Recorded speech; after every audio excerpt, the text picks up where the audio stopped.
മുന്നണിക്കകത്ത് ഒരു പ്രശ്നങ്ങളുമില്ല. ഇപ്പോൾ ലോകസഭാ തെരഞ്ഞെടുപ്പിലേക്കുള്ള തയ്യാറെടുപ്പുകളാണ്. എല്ലാ പാർട്ടികളും അവരവരുടെ സംഘടനയെ ശക്തിപ്പെടുത്തി ഇടതുപക്ഷ ജനാധിപത്യ മുന്നണിയെ ശക്തിപ്പെടുത്താനുള്ള നടപടികളിൽ കേന്ദ്രീകരിച്ച് പ്രവർത്തിച്ചുകൊണ്ടിരിക്കുകയാണ്.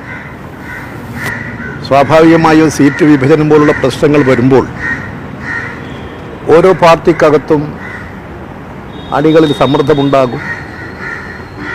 അതിൻ്റെ അടിസ്ഥാനപ്പെടുത്തിയിട്ട് മുന്നണിയിൽ ഓരോ പാർട്ടികളും അവരവരുടെ പ്രശ്നങ്ങൾ ഉന്നയിക്കും.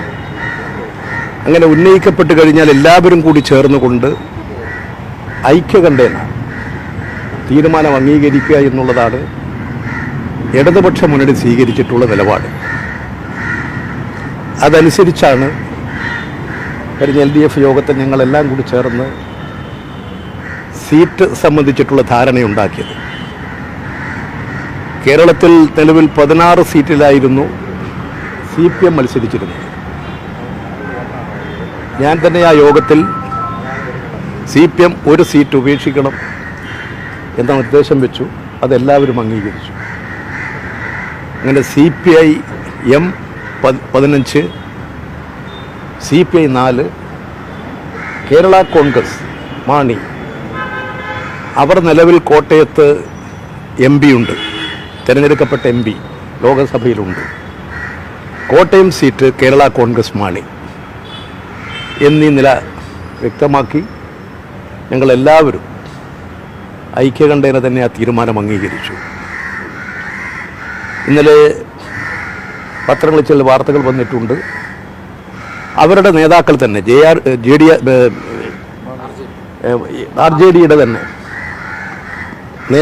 RJDയുടെ തന്നെ നേതാക്കൾ കാര്യങ്ങൾ വ്യക്തമാക്കിയിട്ടുണ്ട്. ഞങ്ങൾ ഇടതുപക്ഷ ജനാധിപത്യ മുന്നണിയെ ശക്തിപ്പെടുത്തുക എന്ന നിലപാടിൽ തന്നെയാണ്. സ്വാഭാവികമായും അവരുടെ പ്രശ്നങ്ങൾ ഉന്നയിക്കുന്നതിൽ തെറ്റില്ല. ഇവിടെ കേരളത്തിൽ ഏക MLA-മാരുള്ള മറ്റു പാർട്ടികളും ഇപ്പോൾ കേരളത്തിൽ തന്നെ ഇടതുപക്ഷ മുന്നണിയിൽ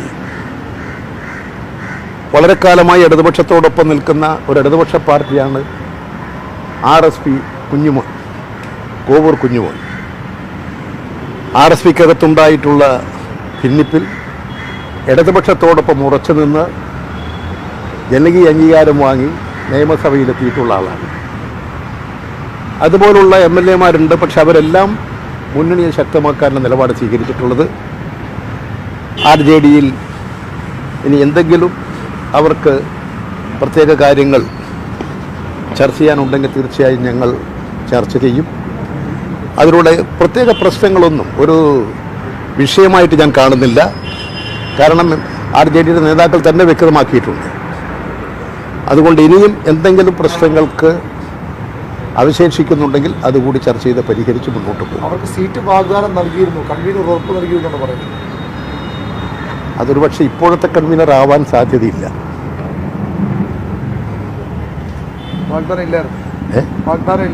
അല്ല, ഇപ്പോഴത്തെ കൺവീനർ ആവാൻ സാധ്യതയില്ല.